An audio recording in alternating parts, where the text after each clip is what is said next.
Bueno, hola, ¿qué tal chicos? ¿Cómo están? Bueno, yo soy el doctor Ricardo Esperanza, soy del Servicio de Electrofisiología del Hospital Posadas. Bueno, la charla que vamos a ver es arritmias cardíacas.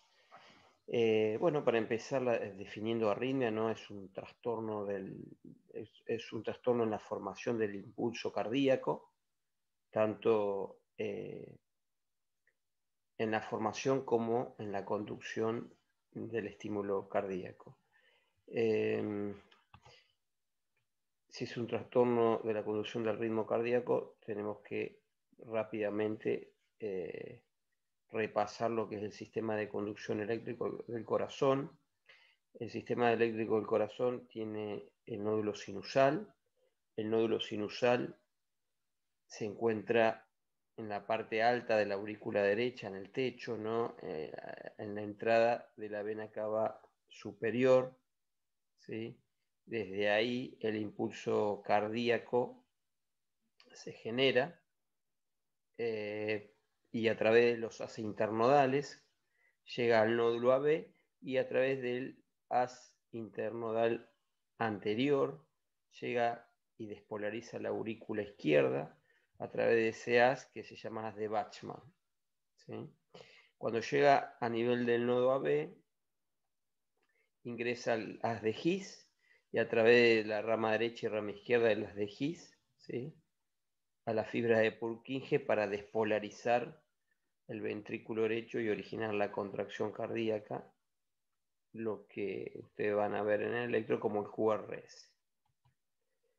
Bueno, ya lo que dije recién, el nódulo sinusal está encargada de la actividad primaria del corazón, formado por unas células de marcapasos que sufren despolarizaciones espontáneas, con un patrón peculiar de canales iónicos, que son dependientes del calcio, necesario tanto para la generación como para la propagación de los potenciales de acción.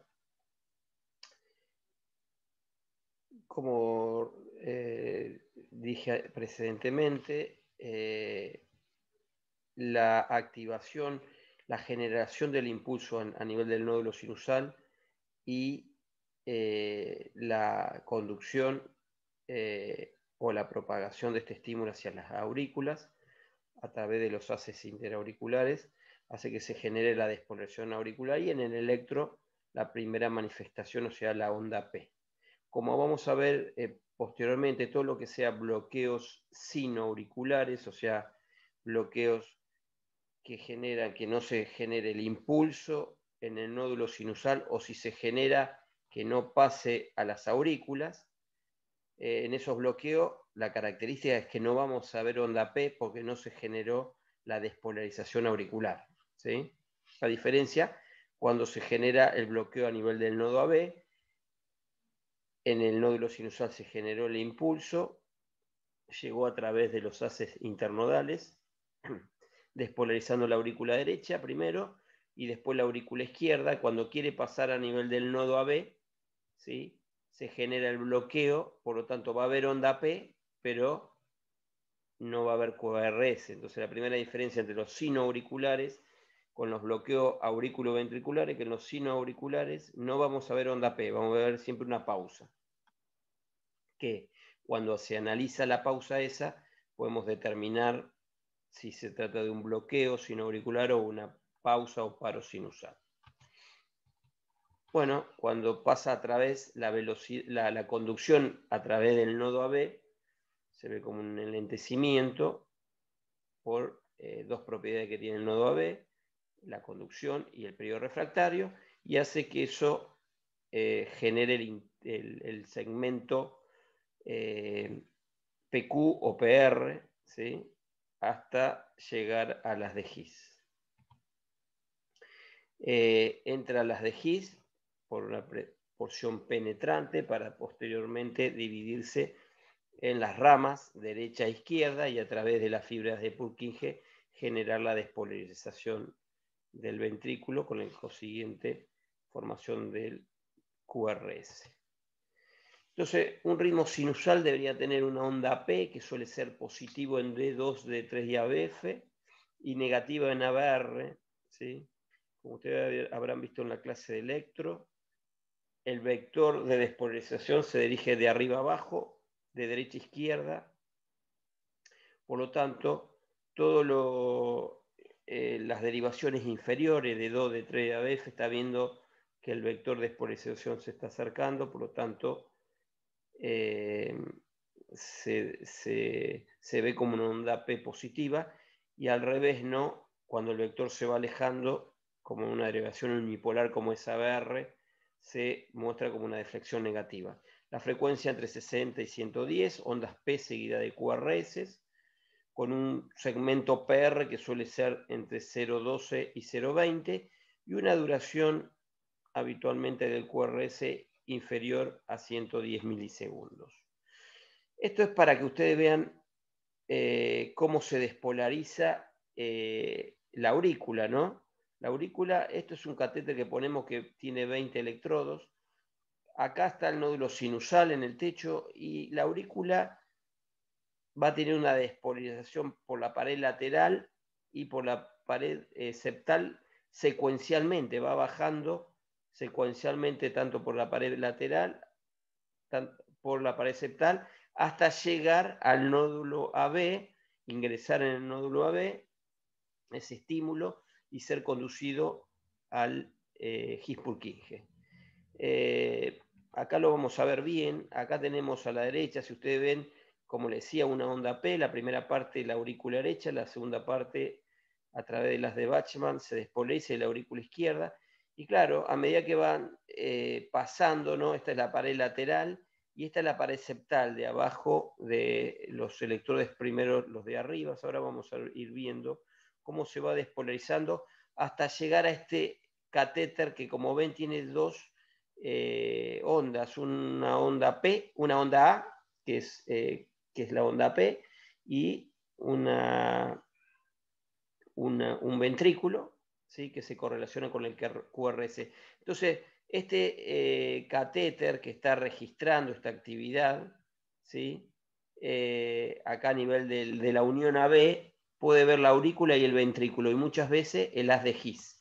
Así que después se lo voy a mostrar bien, es una deflexión muy rápida que no se ve en un electro de superficie.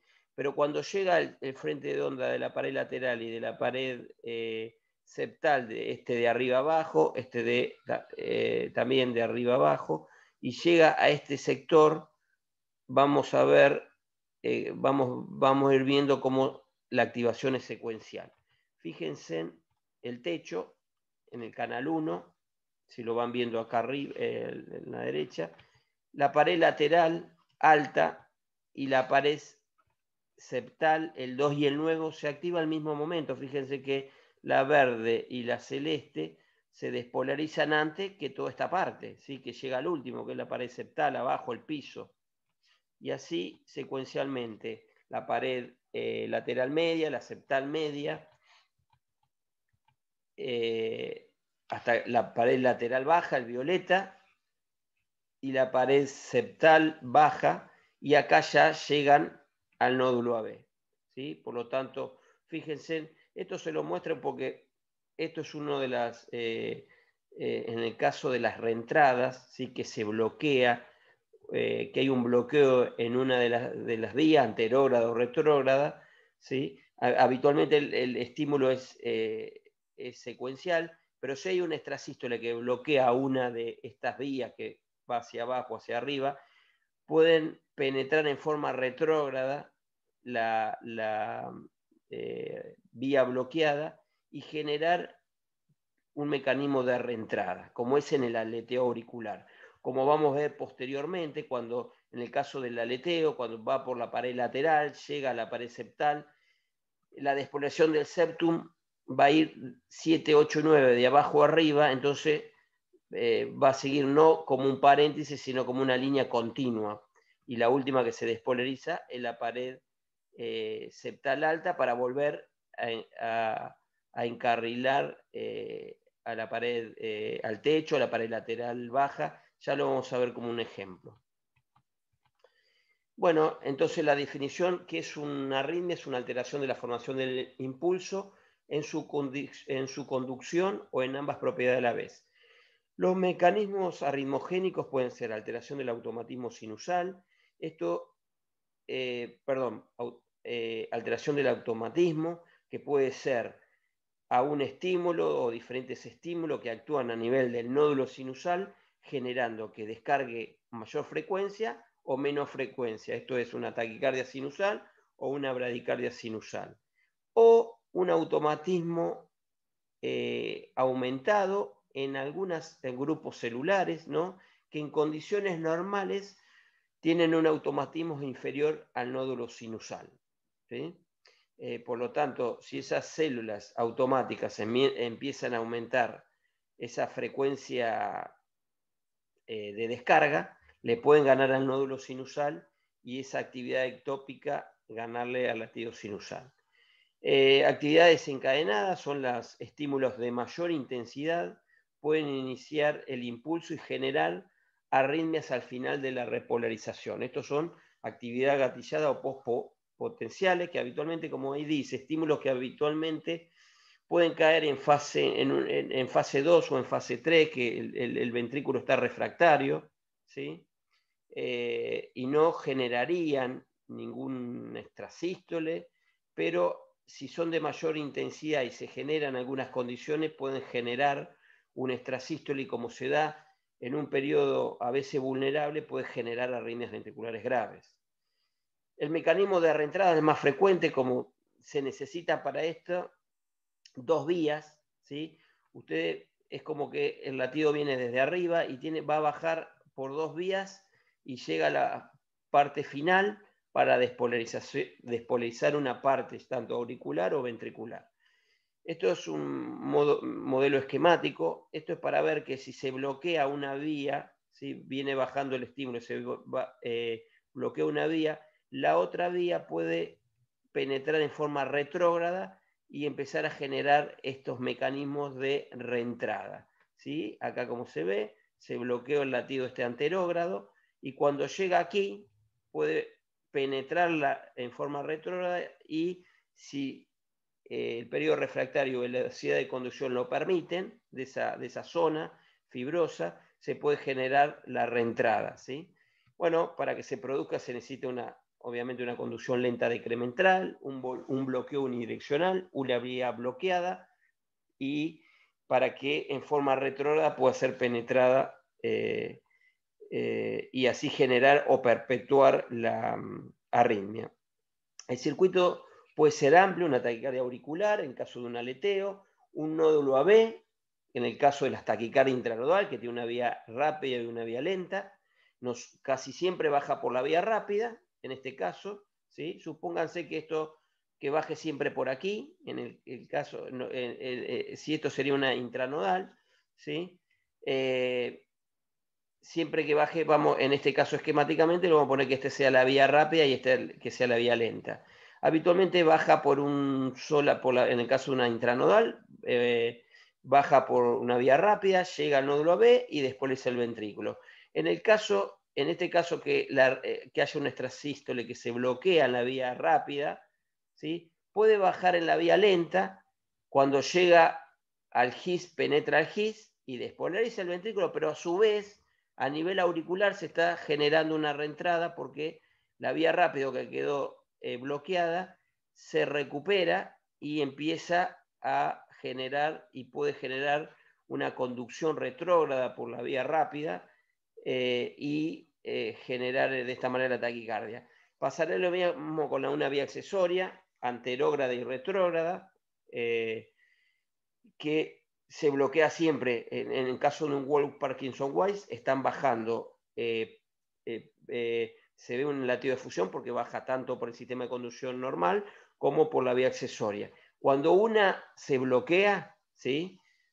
Va a continuar el pasaje por una de las vías, la que no se bloqueó, y en forma retrógrada puede penetrar la vía bloqueada y generar, cuando llega a la aurícula, un mecanismo de reentrada. Lo vamos a ver con ejemplos. Entonces, rápidamente, la clasificación: bradiarritmias menos de 60 latidos por minuto, que pueden ser bradicardias sinusales, bloqueos sinoauriculares o bloqueos auriculoventriculares o taquicardias supraventriculares, que acá tenemos las auriculares, ya sea aleteo auricular, fibrilación auricular, taquicardia auricular, o por mecanismo de reentrada auriculoventricular. Y en el caso de las taquicardias ventriculares, taquicardia ventricular, monomorfa o polimorfa, y fibrilación ventricular. Dentro de las ventriculares también tenemos, y de las supraventriculares, ¿sí? Estamos hablando de taquicardias acá, ¿no? Que son las que tienen más de 100 latidos por minuto, pero también vamos a tener extrasístoles, tanto supraventriculares como ventriculares, cuando son únicas, duplas, tripletas, ya lo vamos a ver más adelante. Entonces, una buena evaluación cuando el paciente viene a consultarnos, es una buena anamnesis. Vamos a preguntar siempre por la presencia de palpitaciones, mareo, síncope, dolor torácico o signos de insuficiencia cardíaca, que son manifestaciones habituales de las arritmias. Las más frecuentes obviamente son las palpitaciones. La edad de presentación es importante, ¿sí? Si se da, si viene un niño de 10, 12 años con palpitaciones, podemos ir ya pensando qué arritmia es más frecuente a esa edad. Vamos a pensar más en un Wolff Parkinson White que en una arritmia, un aleteo auricular, ¿no? A su vez, bueno, la edad a los 40 años, entre la tercera y cuarta década de la vida, las taquicardias paroxísticas por reentrada intranual son frecuentes también. En mujeres, el sexo también, porque en mujeres es más frecuente las intranodales o algunas taquicardias auriculares que en el varón. La zona de procedencia, preguntamos, siempre es importante, porque si viene viene un paciente con síncope y bloqueos de derrama y viene de Santiago del Estero, puedo ir pensando en alguna miocardiopatía chagásica con afectación arrítmica. Y el antecedente de infarto es importante también porque para el diagnóstico diferencial de taquicardias con QRS ancho, si el paciente tuvo un infarto previo, tiene más de 40 años y viene con una taquicardia con QRS ancho, hay que hacer un diagnóstico diferencial con taquicardias, puede ser supraventriculares con aberrancia o alguna preexcitación. En el caso que el paciente tenga antecedente de infarto, nos va a hacer pensar más que puede ser una arritmia ventricular. Bueno, la palpitación en la localización, ya un poquito, bueno, al interrogatorio, ¿no? ¿Dónde se generan? Cuando se generan, el paciente siente las palpitaciones en el cuello, suelen ser típicas de la taquicardia internodal. La regularidad, si son regulares o irregulares, me va a ir haciendo pensar dónde se está originando la arritmia, por ejemplo. Si es irregular, voy a pensar más que se trata de una fibrilación auricular. Si son regulares, más sobre taquicardias paroxísticas. Cambio en la contractilidad del corazón, muchos pacientes con extrasístoles lo siento como un latido o golpe en la región precordial. El inicio y la terminación de las palpitaciones, ¿sí? Eso es importante. En el caso a veces de las taquicardias auriculares automáticas, se inician, tienen un fenómeno que se llama calentamiento, o sea, va a tener un inicio gradual y un corte también gradual. La frecuencia de las palpitaciones, si son frecuentes, si son también son todas características de cuando un paciente nos consulta por palpitaciones, las causas desencadenantes, si es por estrés, bebida que contengan cafeína que son taquicardizantes, etcétera. Fármacos descongestivos nasales que suelen tener pseudoefedrinas y salbutamol, que son fármacos que actúan sobre los receptores beta 2, beta 1 y beta 2, y lo que generan habitualmente pueden generar taquicardias. Y enfermedades preexistentes, sospechar hipertiroidismo o prolapso de la válvula mitral. La exploración física obviamente es complementaria, se debe siempre registrar la frecuencia y el ritmo cardíaco. Por pulso ya podemos saber si una arritmia es regular o irregular y podemos saber si puede tratarse de una fibrilación auricular, si hay pausas, en el caso que sea irregular con pausas, puede ser un extrasístoles. y si el latido es bradicárdico o taquicárdico. El masaje del seno carotídeo nos sirve mucho en caso de pacientes que suelen venir con TPS, ¿sí? Y esta maniobra la puede enlentecer a la taquicardia, a veces en los aleteos auriculares que no lo podemos ver bien en el electrocardiograma, haciéndole el masaje del seno carotídeo, vemos cómo se enlentece y cómo se empieza a ver ondas P que a una frecuencia más rápida no las podíamos ver bien, o lograr la detención del mismo. Bueno, las bradicardias, ya vimos las clasificaciones. La bradicardia sinusal, como todos ustedes saben, es la frecuencia menor a 60 latidos por minuto, pero siempre con una onda P normal, con un PR normal, con una despolarización ventricular, no hay ningún bloqueo, solamente un enlentecimiento. Y bueno, puede ser patológico, puede ser fisiológico, como en gente jóvenes donde predomina el tono vagal, o en pacientes de más edad. La bradicardia sinusal puede ser una primera manifestación de la enfermedad del nódulo sinusal en pacientes añosos, ¿sí? O patológico en el caso de un hipotiroidismo, por ejemplo, que también puede producir una bradicardia sinusal. Entonces, cuando hablamos del nódulo sinusal, hay una serie de entidades que engloban a la disfunción del nódulo sinusal o enfermedad del nódulo sinusal, y que pueden ser la bradicardia sinusal persistente, los bloqueos sinoauriculares, los paros sinusales, incompetencia cronotrópica. Son pacientes que suelen tener frecuencias cardíacas, no solamente que están con bradicardia sinusal y con la actividad física no aumentan la frecuencia cardíaca, aumentan pero menos a un 20% de la frecuencia basal. Eso se considera patológico. Taquicardias auriculares, y cuando el paciente empieza a tener taquibradia, o sea, taquicardias, y cuando corta se bradicardiza, a veces con pausa y con síncope, se llaman taquibradia. Y todo esto forman parte de la disfunción del nódulo sinusal. Vamos a tratar de ver rápidamente disfunción sinusal y bueno, y posteriormente vamos a dar una segunda charla con todas las otras arritmias. Vamos a ver bloqueos sinoauriculares y bloqueos auriculoventriculares. Los bloqueos sinoauriculares, habitualmente el grado 1, obviamente se produce el estímulo en el nódulo sinusal, se generó, pasó a la aurícula, ¿sí? Y se despolarizó la aurícula, pero hubo una demora, una mínima demora que no se puede visualizar en el electrocardiograma. No es posible verlo, ni el grado 3, donde no hay ninguna captura auricular y depende el paciente de un marcapaso subsidiario. Generalmente es un escape nodal con un QRS angosto, pero nosotros vamos a ver pausa y escape, y a lo mejor tiene un bloqueo de grado 3 donde se generó el latido en el nódulo sinusal, pero no despolarizó la aurícula, por eso no hay onda P.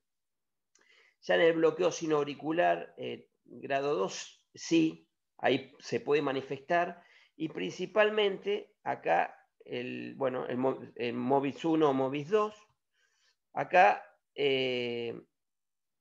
la diferencia principal, primero voy a ir acá, MOVIS 1 y MOVIS 2, acá esto es un registro de la despolarización del nódulo sinusal, no de la onda P, del nódulo sinusal, y cuando pasa a la aurícula, ¿sí? La despolariza y se ve que cada despolarización del nódulo sinusal tiene su onda P, hasta que hay una que no despolariza porque se bloqueó a nivel del sino auricular, ¿sí? Se bloqueó a la salida del nódulo sinusal, no despolariza la aurícula, por lo tanto lo vemos como una pausa nosotros en el electro, a diferencia como ven en los bloqueos B, que vemos una onda P.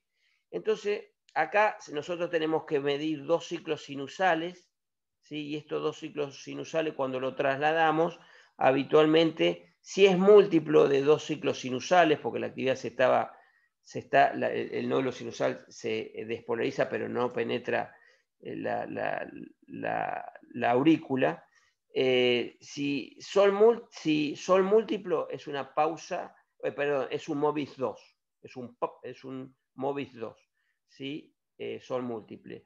Si la pausa es menor a dos ciclos sinusales, ¿sí? Acá se mide, como le digo, de la onda P, de la PP, y cuando quiero medir 2 ciclos sinusales, vemos que la pausa es menor a 2 ciclos sinusales, que hay que agarrar un compás y medirlo.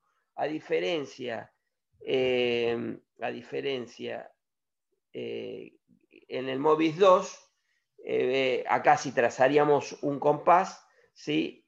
Son múltiplos.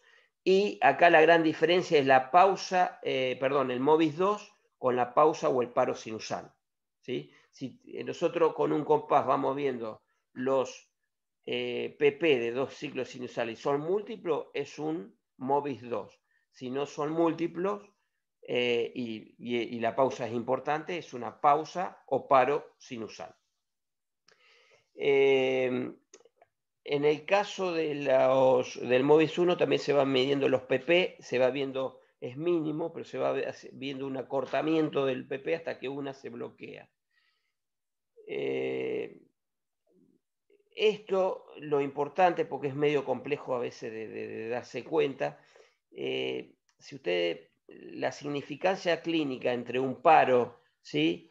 Que la pausa no es múltiplo, y un bloqueo sinoauricular de segundo grado, la significancia clínica es la misma, ¿sí? Un poco es disquisición diagnóstico, qué está pasando y cuál es el mecanismo, pero la clínica es lo mismo. Si el paciente viene con una pausa sinusal o un bloqueo sinoauricular de segundo grado, que es prolongada la pausa, que es patológica, los dos tienen el mismo tratamiento, que es el implante de un marcapasos. Más que todo, la explicación es para saber cuál es el mecanismo. Acá la pausa, lo repasamos, se debe a una falta transitoria en la formación o conducción del impulso a nivel del nódulo sinusal, situación que si se prolonga constituye un paro sinusal. Se reconoce por ausencia de onda P, ausencia del QRS y de onda T, hay una pausa. Pausa que no son múltiples de 2 intervalos PP sinusales. Y el diagnóstico diferencial, como lo dijimos, con el MOBIS 2.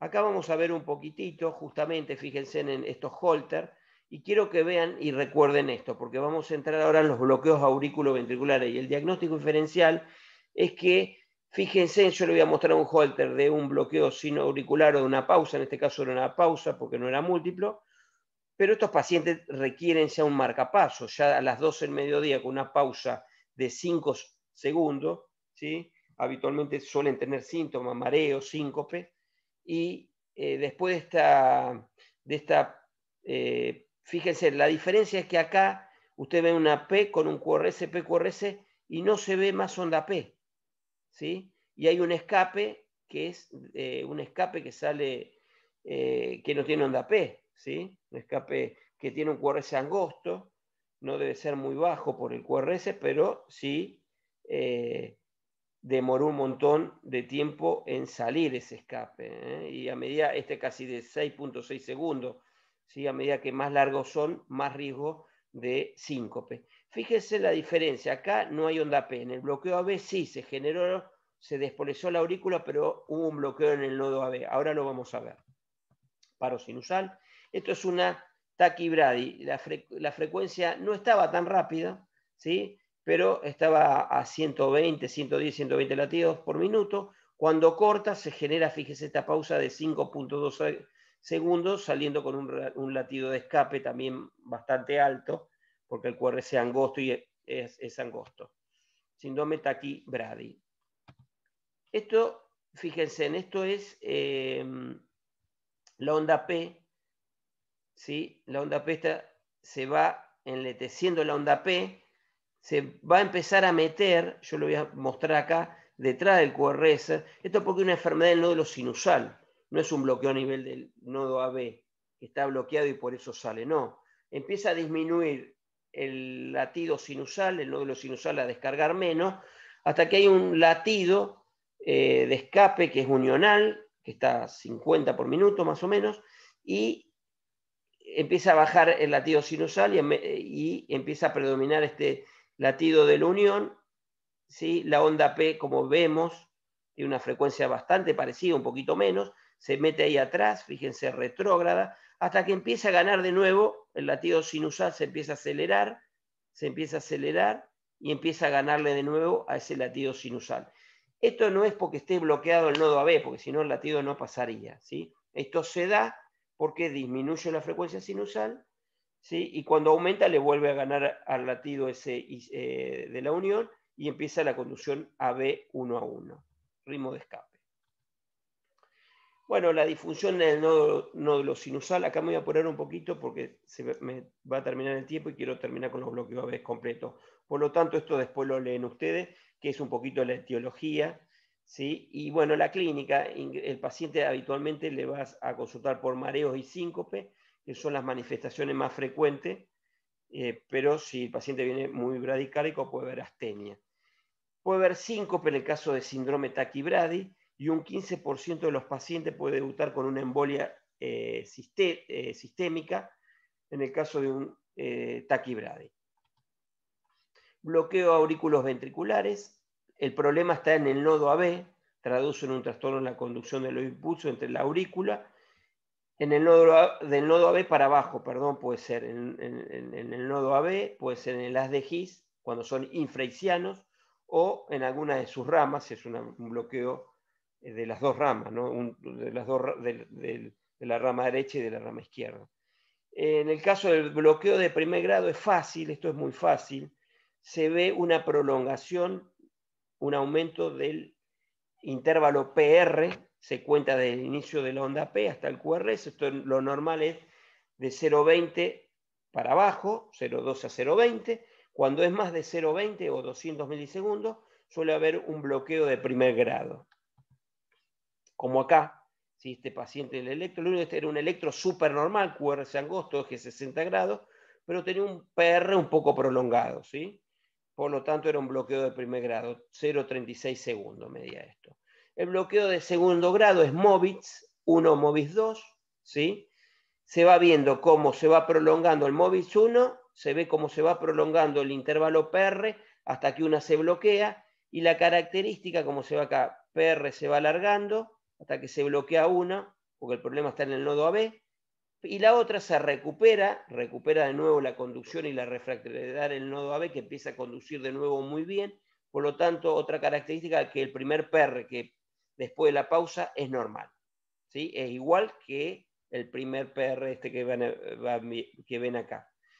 Y en el caso del bloqueo de segundo grado, esta es la máxima expresión, es un bloqueo 2-1, en lo cual inesperadamente siempre una onda P se bloquea. El bloqueo de segundo grado, MOVITS habitualmente viene con un PR siempre fijo, ¿sí? 3-4 latidos, y una se bloquea inesperadamente, sin la prolongación del PR. Como es inesperado, eso habla más de daño a nivel del nodo AB. Y este, como le decía, la máxima expresión, uno se bloquea, el otro alcanza a pasar porque se recupera un poco la conducción de ese nodo AB. ¿Sí? Esto está muy cerca del tercer grado, o sea, son los más avanzados. ¿Sí? Acá veíamos PR se prolongan hasta que uno falla. En el MOVITS 2 hay un latido bloqueado y el otro se recupera. Y esto ya es un bloqueo de tercer grado, como verán, ondas P disociadas, ondas P siempre a la misma frecuencia, ¿sí? Por un lado, versus los ventrículos también, que van tan disociadas de los QRS. Es un poco de ejemplos, ¿sí? Acá en el Holter, perdón. En el Holter, si ustedes ven las ondas P, fíjense cómo cae acá, cómo están disociadas las ondas P de los QRS, ¿sí? Son bloqueos de tercer grado.